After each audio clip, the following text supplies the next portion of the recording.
everyone, and good afternoon. First of all, I want to thank you all for being here, especially our judges, but also our wonderful audience members. I'll start us off with introductions. My name is Brittany Kiesling, and I'm a first-year MPA student at the Fels Institute of Government.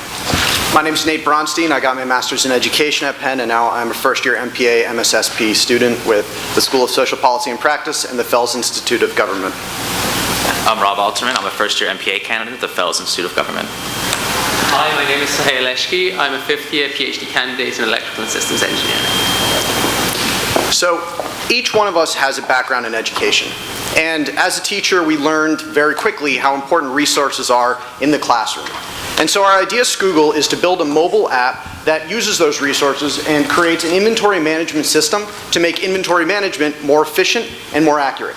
We think this is important, and here's why. Right now, there's actually a pretty massive discrepancy in Philadelphia public schools between what's bought and paid for and listed as a learning resource and what's actually in children's hands in classrooms. We're not the first people to notice this, and we're not the first people to try and figure out the exact extent of this. In fact, just a couple years ago, the School District of Philadelphia hired an independent auditor to look at just 11 schools for just 300 pre-selected items. That auditor found 62% of those items that were listed were simply not in classrooms, not in the schools, which amounted to slightly under $200,000. Now, this counts mostly computers, textbooks, and musical instruments, and might not necessarily seem like the biggest deal. But given the current financial status of the School District of Philadelphia and its $60 million annual deficit, this is actually a pretty big consideration. Textbooks alone, actually, are $18 million in annual outlays for this year, and that number's been higher in the recent past. So we did a little research about this, and what we found was that this issue in Philly is actually getting national attention. The Atlantic wrote an article about how not only are these schools not managing the management or the inventory of their resources, but the result is that students in their seats are not getting the resources they need for a good learning. Now, we went to the school district, and when we talked to the head of procurement, we found out that currently there's no way of determining just how bad this procurement redundancy really is. So where is this stuff going? Well, it's being lost, it's being stolen, it's being destroyed, and a lot of it's ending up in these closets and forgotten about. Our objective here is to make sure it never gets forgotten in the first place and ending up in these closets where it's not utilized. Now, that took us to two schools in particular. Yes, the CCA Baldy Middle and one of its main feeders, Anne Frank Elementary up in North Philly, are notable for a couple of reasons. For their grade level, they're amongst the largest schools in the city. They're also amongst the highest performing. And for our purposes, they're the two schools that have most successfully implemented inventory management systems. Now, this was not necessarily always the case, actually. When the current principal of Baldy first arrived, he decided to streamline inventory effectively in his school by squaring up what was listed as being in his classrooms and what was actually there. And for technology alone, there was a $40,000 discrepancy. When you consider that there are 218 schools in the district, we're actually getting assets that aren't accounted for of close to $9 million. Now, the school district has recognized that this is a big issue. They have. Actually, they've undertaken a program to put serial numbers on all of their technology assets in particular so that they can be tracked and as a preliminary form of loss prevention. When these were inevitably peeled off, though, the school district decided to emboss its logo and an asset number on every significant item it was buying, particularly with Title I funding, at the pretty expensive cost of $13 per item. And speaking of sunk costs, in 2009, they also submitted $100,000 in about 6 months of time to build a back-end database to keep track of all of these assets. The school district actually walked us through this database, and it's thorough. It can track everything from music instruments to computers. The problem is no one's using it. And when we talked to these principals about why this is, their answer was quite simple. That the process for using this back-end database is so labor-intensive that they just don't have time to do it. And let me walk you through this process. So you have those asset numbers and ISBN numbers. You type them into your database, and then you type in all the other information about the asset. You log out, and then you put in the next item after that. Now, from this list, it may not look like a very difficult thing, but let me walk you through the actual system. So first you go to this nice, happy-looking site where you put your login information, and then you say you want to submit a textbook, and then you put in the location, the school, and then the location, and then you put in the subject area, and then you go through and continue to fill in out slides. And by the way, these images are taken from the manual on how to use the database. And when all this is done, you can now put in your second item. So when we showed them the system, when we had this conversation, we asked them, what would make this easier? And their answer was simple. Wouldn't it be great if there was an app on your phone where you could scan these assets and instantaneously populate everything in the database? And that's why we're here. Schoogle is a mobile app that will scan, aggregate, and streamline this entire process just using the technology that's on your smartphone. And that's the best part, that this technology has been used before. Many of us actually use it every day. The Amazon app in particular, as well as any ATM, uses the same optical character recognition scanning technology to populate its own databases and its own backends. All we're really proposing doing is scanning with a mobile device the serial numbers that are already on assets so that it populates to the database that the school district has already built, eliminating the 16 or 17 step entry process, as well as the pen and paper, literally pen and paper serial number writing process. So going back to our initial slide before, if we had Schoogle, instead of having this 5-step process, you would simply put Schoogle in there, taking 5 steps into 3, and cutting out the most labor-intensive parts. You would instantly scan it, saving time, saving money, and perhaps most importantly, having better and more accurate procurement data for purchases in the future. Now, when we took this to the school district, this idea, they were very supportive of it. In fact, we've talked to a number of people in the school district, and with their support, they've already lended their support for the procedure and policy side of implementing this, as well as the web team has already agreed to develop their back-end system to our front-end app and run Schoogle when the app is fully completed. We've also gotten full support from these principals who have already agreed to be our alpha testers of this system. If this sounds a little too good to be true, we actually expected much more pushback than we've received thus far. Enough so that we actually reached out to the union as well as the School Reform Commission, apprising them of our plans and asking for their thoughts. Both responded that while they wish us the best of luck, this simply is not the kind of thing that really winds up on their radar and really occupies a very high spot on their priority list. So then we began to wonder, how can we actually incentivize this so principals genuinely use it? Well, we asked principals this. And the responses we generally got were, it will aid with your Title I compliance. I mean, if you want federal money coming into your schools, you need to be able to track it all. That's federal law, it's non-optional. Additionally, principals are personally and professionally liable for items that go missing. It's not unheard of for principals with large losses to have that money actually deducted from their pensions. There's a pretty profound personal interest in this. Moreover, it also saves you a good deal of time and a good deal of money. Anybody who spent time in schools knows there are just better things for educators to be doing than writing down asset numbers and entering things into a database. Time and money spent on things like this are time and money not spent on children. CCA Baldy has realized this. The money that it's saved and the time that it's saved by doing accurate inventory and by bolstering its resources allowed it to institute an art program that's pretty much unrivaled in the School District of Philadelphia. Students get to make mosaics, they make giant sculptures of dinosaurs. They even found $5,000 for a kiln so that its predominantly low-income students can take pottery classes. And for all this benefit, we're looking at a cost of about $48,000 to develop the app, which we've determined from 2 estimates that we found. Now, we actually expect this to be lower since we've already contacted a tech firm and are negotiating at-cost development of this app. Other costs will include the coordinating we would need to do with the school district, the focus groups, and the alpha and beta testing. We suspect that most of the hours we commit to this will happen at the beginning of the year and the end of the year when most of the inventory actually occurs. So the hours we commit will not be that consistent. 72,000 may be a big number, but we've also located 66 ed tech seed funding competitions that are active right now so that we can get the funds we need so that we can start building this app by this summer and do our alpha testing at the 2 schools we confirmed by fall 2015. Already we've done all of the, talked to most of the stakeholders and developed our idea, and currently we're trying to fundraise so that we can keep our process going. Next year we want to expand to 20 schools, and the year after that, the entire school district. This may seem like a long implementation schedule, and it is, because both time that we spend in the classroom and time we spend talking to stakeholders indicates that things introduced in October or January simply do not actually get rolled out and implemented fully in schools. And again, we're teachers, so we have a big personal stake in making sure that children get the most amount of resources they actually can. These are actually my students. I taught the little girl on the right how to read and tie her shoes. I put Band-Aids on her when she fell down on the playground. We have a big personal stake in making sure that they are given the education they need so that they can achieve what we know they can. We're Team Schoogle, We're here for our students. Thank you for your time.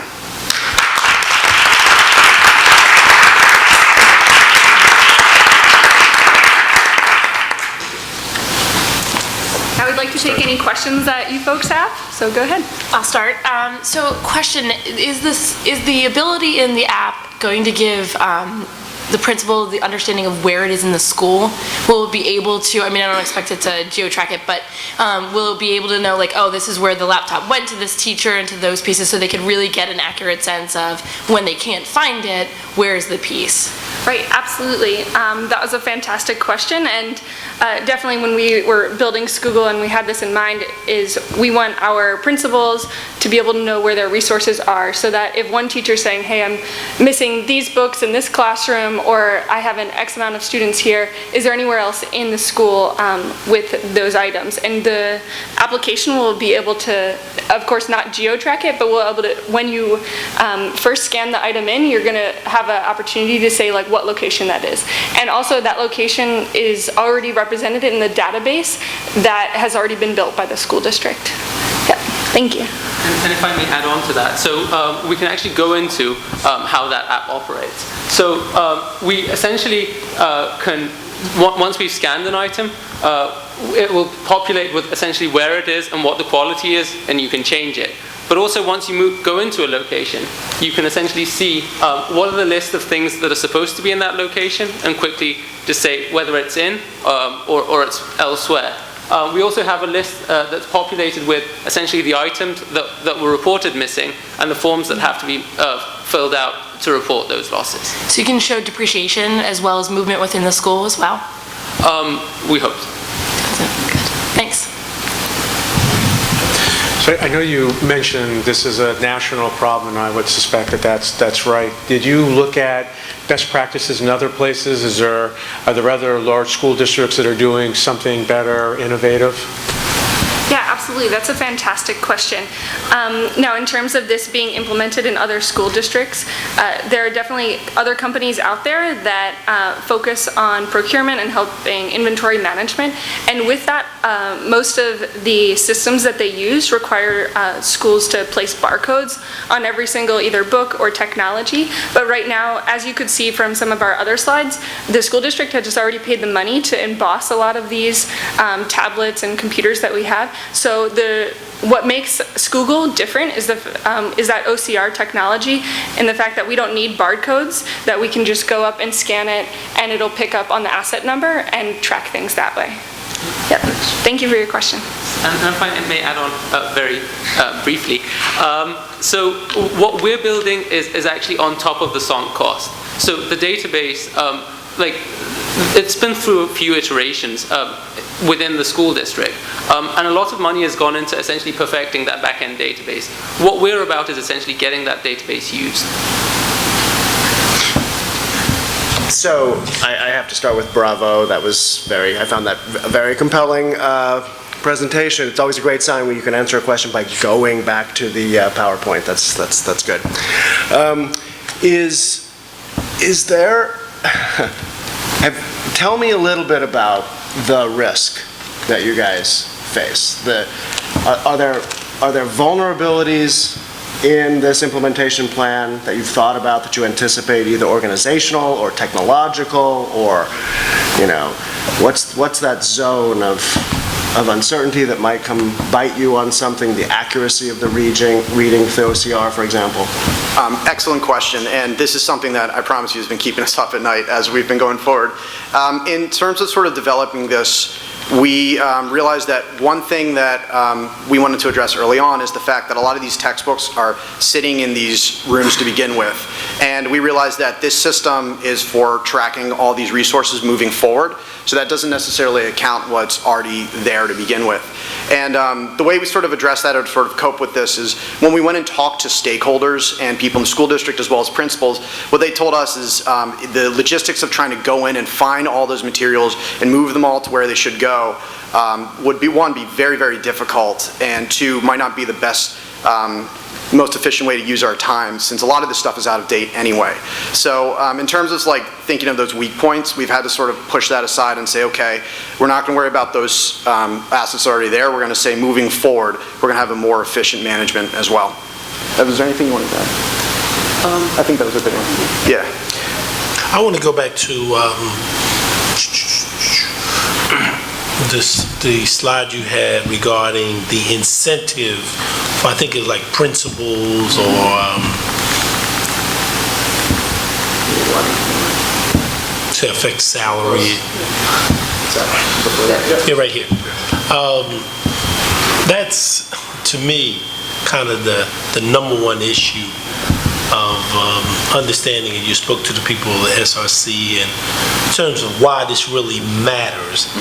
In a day and age where money is very tight and money doesn't go on cheese, and the public is truly concerned about large systems don't seem to get it about being effective and efficient about their money. I mean, what really, and I heard what you said about the principal's liability and the compliance and all.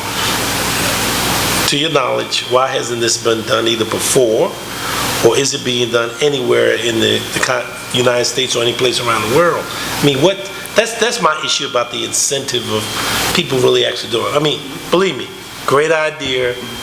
Question is, how do you get people to realize that it matters? Well, one of the reasons we want to pilot it in Baldy and Anne Frank is because they've already taken some steps along this line and they're seeing the results, like the art program, for example.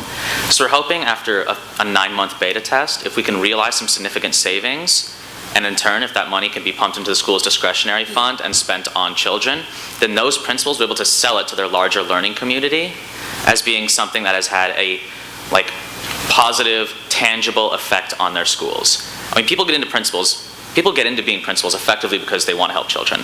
So that's our first way of selling this. As far as why it hasn't been done, this specific platform, frankly, the optical character recognition technology that we're using, like what's predicated on mobile devices here, was nowhere near as widespread when they actually built the database. So it would have been impractical to go through and do things on mobile platforms then.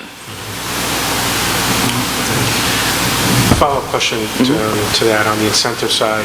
So the found money, how does that work on a school basis? So, if I have improved my system and saved money, what does that really mean? Does that mean that, I've actually found things that I didn't know existed? And in the example you used, where did the additional money really come from? And is that discretionary then for the school, or does it go back to the district?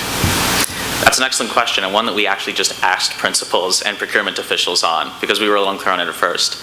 Effectively, when you overstate your assets by not doing accurate inventory, your discretionary allowances are going to be lower because the school district's going to think you have more than you actually do. So a great deal of the benefits to schools are realized in that. Anybody else want to add? Well, the other aspect, so that's on a school level, and then on a district-wide level as well, if you have data on what is needed and what isn't being used, you reduce redundancy in the actual school, like district-wide purchases as well, so you make more efficient expenditures at the first stage as well. Great presentation, and so I have two kind of nitpicky, smaller questions. The first is, how are mobile phones coming into these schools? Are these devices that you're purchasing for every staff member to be able to use? Is it something teachers are supposed to use on their own phones? Are you then subsidizing their phones? How does this play into mobile technology that's already in schools? That's my first question. Yeah, no, that's an excellent question. And in regards to mobile technology, this app would not necessarily be used for all teachers. We really want to give it to the principals, because after talking with our stakeholders, they all decided that it'd be best that the principals maintain control over Schoogle within their school. And with that, most principals do have a smartphone, but also if they didn't, we'd find some way for the district to either give them access via a tablet, which is most likely already in the school. But if not, we can also find ways to give principals that ability to have either a mobile tablet or a smartphone. So just for clarification, principals right now are the ones going around literally counting books. It's not that staff members are helping with that assistance? Yeah, so, and that's an excellent question, and after going and talking with these principals, we found that since with budget cuts, a lot of that administrative staff that used to be there are no longer in the schools because there's not enough money in the budget. So the principals that we talked to were actually the ones that were going around with a few other members, making sure and going through and counting all of these things. And it's also because they're at so much liability and they have a lot at stake because it is the money of their school. Yeah, Can I add to thank that you. really quickly? Yeah, go for it. That can vary a little bit by school district. The school districts where I taught in Mississippi and in Memphis, the culture there was that this would be done by teachers. That was actually our original plan, but when we went and talked to the district and talked to principals, the current MO of the School District of Philadelphia is that principals exercise asset control. I noticed on one of the slides when I was looking at this before that you put in logos of sponsors. Can you talk a little bit more about your thinking on that? Sure. So the reason wasn't in this presentation is a very technical one. When we had the logos in, that was just the size of the file got just too big to email out, so we had to cut something. But those are all the different companies and supporters that we are currently in conversations with who have been either formally supporting us or have been giving us advice along the way. And we wanted to thank them. We named a bunch of them here, the school district, the tech firm company that we're in negotiations with. There are a few other companies such as, and I'm sure you see them, I guess, on that handout. The Torch for Humanity is a charity nonprofit that has been supporting us. Operation Public Education, we've been talking with them to get advice. So that's what those logos are, and that's why they weren't So here. it isn't like a paid sponsorship model. That's more of the folks who have helped you build this kind of recognition of the in-kind or other services. Or with wisdom and advice, yeah. Okay, got it. Thank you. If I may add very briefly to that. If a corporation were to help us in sort of funding our app, we actually have spaces for sponsors. I think that was our, yeah, those circles would be logos for companies that are. To that end, another question I had was, what is everything, is the system right now, it sounds like it is, but is it all in-house, the system that you're building upon, or are there outside vendors who have contracts that you need to be worried about invalidating?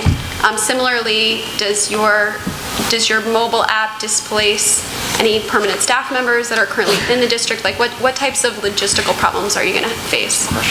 That's a very good question. And we actually, very early on in the process, we talked to the web development team at the school district. They had developed this back-end database in-house, and they'd actually, through kind of changes in specifications, and this had taken 6 months of their time. They were actually a little bothered that this wasn't getting used. So I think we had the strongest buy-in from the people who had actually developed that back-end app. And they're willing to put in the time, like the incremental time, to just adapt it to what our app would need for the back-end database to be used. So are you guys willing to rebrand it as Scomcast instead of? Mark's already speaking for us. I think we know the answer to that. Texas. Good idea there. Maybe this is my question. Yeah, I forgot my question too. After my joke, I forgot my question.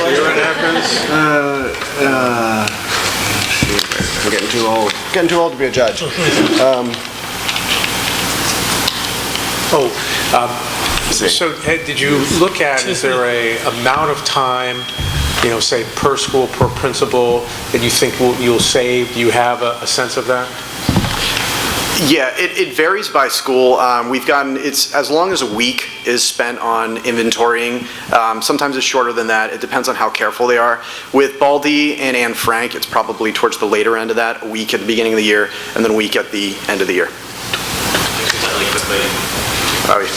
I've actually had to do this. Like, get the big 300-page stack, and go through room by room and inventory everything that was bought with Title I assets.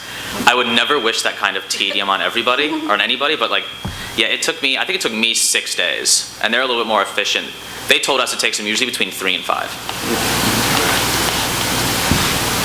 Is that it? One more quick one. So I did remember my question.